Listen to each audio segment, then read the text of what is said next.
আজকে অত্যন্ত ভারাক্রান্ত হৃদয় নিয়ে, হৃদয়ে রক্তক্ষরণ নিয়ে আজ পবিত্র জুমার দিনে জাতীয় মসজিদ বাইতুল মুকাররমের উত্তর প্রাঙ্গণে আমরা সমবেত হয়েছি। বাংলাদেশের প্রান্ত থেকে শাহাদাত বরণকারী গাজ্জার সেই ফিলিস্তিনি মুসলমান ভাই বোন এবং আমার শিশু সন্তানদের প্রতি আমরা সমবেদনা জ্ঞাপন করছি এবং তাদের এই শাহাদাতের রক্তের বদলা নেওয়ার আমরা প্রতিশোধ গ্রহণ করবার শপথ গ্রহণ করছি।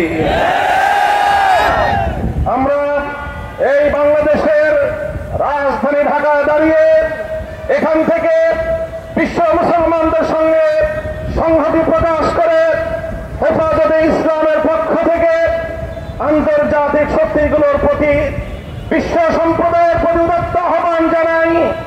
বিশেষ করে জাতিসংঘকে আমরা স্পষ্ট বার্তা দিতে চাই, আপনারা যদি এভাবে ফিলিস্তিনে নিরপরাধ নারী, শিশু, আবাল, বৃদ্ধ, বনিতাদের হত্যাকাণ্ড এবং রক্ত প্রবাহ বন্ধ করতে না পারেন, এই যুদ্ধের দাবানল সারা পৃথিবীতে ছড়িয়ে পড়তে পারে। এর জন্য সম্পূর্ণ দায় জাতিসংঘকে বহন করতে হবে। আমরা অনতিবিলম্বে ইসরায়েলের বিরুদ্ধে আন্তর্জাতিক মহল, বিশেষ করে জাতিসংঘের পক্ষ থেকে স্পষ্ট নিষেধাজ্ঞা আরোপের জোর দাবি জানাই। আরব লীগ সহ ওআইসি সহ মুসলিম কমিউনিটিগুলোকে, মুসলমানদের আন্তর্জাতিক সংগঠনগুলোকে আমরা উদাত্ত আহ্বান জানাতে চাই। কুফরি সঙ্গে পরিণত, ইহুদি খ্রিস্টানদের এজেন্টে পরিণত জাতিসংঘের নির্লিপ্ত ভূমিকার প্রেক্ষিতে আপনারা বিশ্ব মুসলমানদের নেতৃত্বের দায়িত্ব কাঁধে তুলে নিন। সারা পৃথিবীর মুসলমানদেরকে প্রয়োজনে আপনারা ফিলিস্তিনকে মুক্ত করার জন্য ঐক্যবদ্ধ হওয়ার আহ্বান জানান।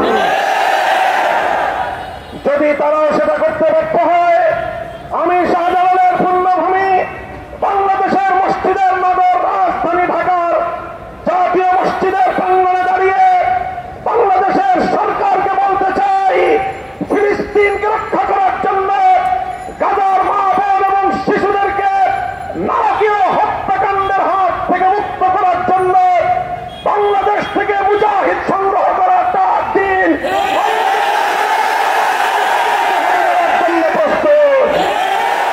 সেই সঙ্গে আমরা বলতে চাই, আমি বাংলাদেশ সরকারের কাছে স্পষ্ট দাবি জানাতে চাই, ইসরায়েলের বিরুদ্ধে ফিলিস্তিনের পক্ষে প্রতিটি পদক্ষেপে বাংলাদেশ সরকারকে অগ্রণী ভূমিকা পালন করতে হবে।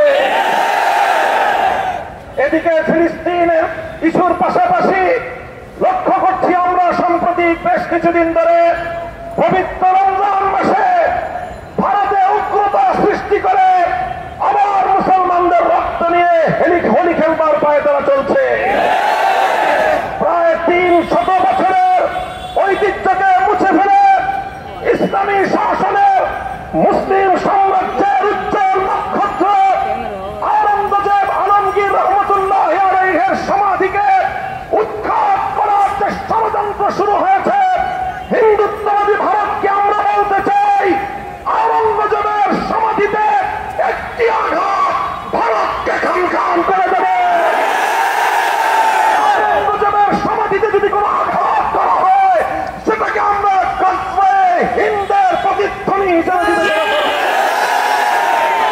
সংগ্রামী সাথী বন্ধুগণ, আমি বাংলাদেশ সরকারকে বলবো, আমি আমার সরকারকে স্পষ্ট বার্তা দিতে চাই, শুধুমাত্র নীরব দর্শকের ভূমিকা বাংলাদেশের মানুষ এদেশের সরকারের কাছ থেকে প্রত্যাশা করে না। আপনারা ভারতের প্রয়োজনে রাষ্ট্রদূতকে তলব করে যেভাবে আওরঙ্গজেবের সমাধিকে কেন্দ্র করে নতুন করে ভারত জুড়ে দাঙ্গা বাঁধাবার পায়ে তারা চলছে, এটাকে যেন বন্ধ করার চেষ্টা করা হয়। ভারত সরকার যেন কার্যকরী পদক্ষেপ নেয়। আর যদি সেটা ভারত করতে ব্যর্থ হয়, আমি বাংলাদেশ সরকারকে বলবো, ভারতের বিরুদ্ধে আন্তর্জাতিক অঙ্গনে কূটনৈতিক পদক্ষেপ গ্রহণ করবার জন্য। আমরা স্পষ্ট ভাষায় বলতে চাই, ভারত এবং ইসরায়েল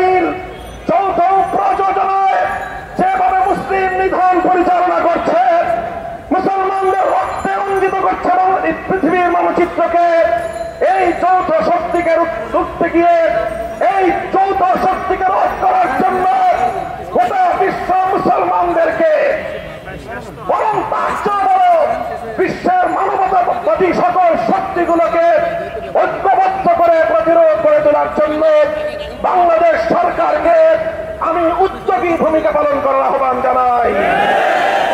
আপনারা আন্তর্জাতিক বিশ্বকে আহ্বান করেন, উদ্যোগ গ্রহণ করুন। বাংলাদেশ আর শুধুমাত্র আন্তর্জাতিক অঙ্গনে নীরব দর্শকের ভূমিকা পালন করতে চায় না। প্রফেসর ডক্টর ইউনূস সাহেব বাংলাদেশের অন্তর্বর্তীকালীন সরকারের প্রধান উপদেষ্টা, একজন আন্তর্জাতিক ব্যক্তিত্ব। আন্তর্জাতিক অঙ্গনে ফিলিস্তিন এবং ভারতের মুসলমানদেরকে রক্ষা করার জন্য অগ্রণী ভূমিকা পালন করেন। আন্তর্জাতিক অঙ্গনে আপনার এবং বাংলাদেশের ভাবমূর্তি আরো নতুন উচ্চতায় উন্নীত হবে ইনশাআল্লাহ। সেই সঙ্গে আমরা দ্ব্যর্থহীন ভাষায় বাংলাদেশ সরকারকে ঘোষণা করে শুনিয়ে দিতে চাই, জনতার পক্ষ থেকে ইসরায়েলের প্রতি বাংলাদেশের চলে আসা কঠোর মনোভাবে কোন ধরনের রাত বদল বাংলার তাওহীদি জনতা বরদাস্ত করবে না।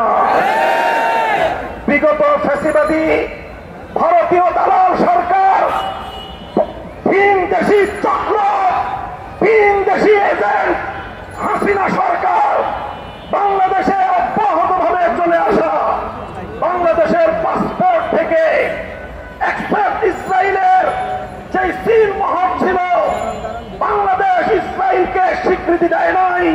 তার যে জাতীয় পাসপোর্টে, ন্যাশনাল পাসপোর্টে তার যে স্মৃতিচিহ্ন ছিল, শেখ হাসিনা ভারতের নির্দেশে সেই চিহ্নটুকু মুছে ফেলে ইসরায়েলের প্রতি নতজানু এবং নমনীয় নীতি গ্রহণ করা শুরু করেছে। আমরা তার তীব্র নিন্দা জানাই। বর্তমান সরকারকে আবার জাতীয় পাসপোর্টের মধ্যে এক্সপেক্ট ইসরায়েল লেখাকে আবার পুনর্বহাল করবার জোর দাবি জানায়। ইসরায়েলের প্রতি জিরো টলারেন্স নীতিতে সারা পৃথিবী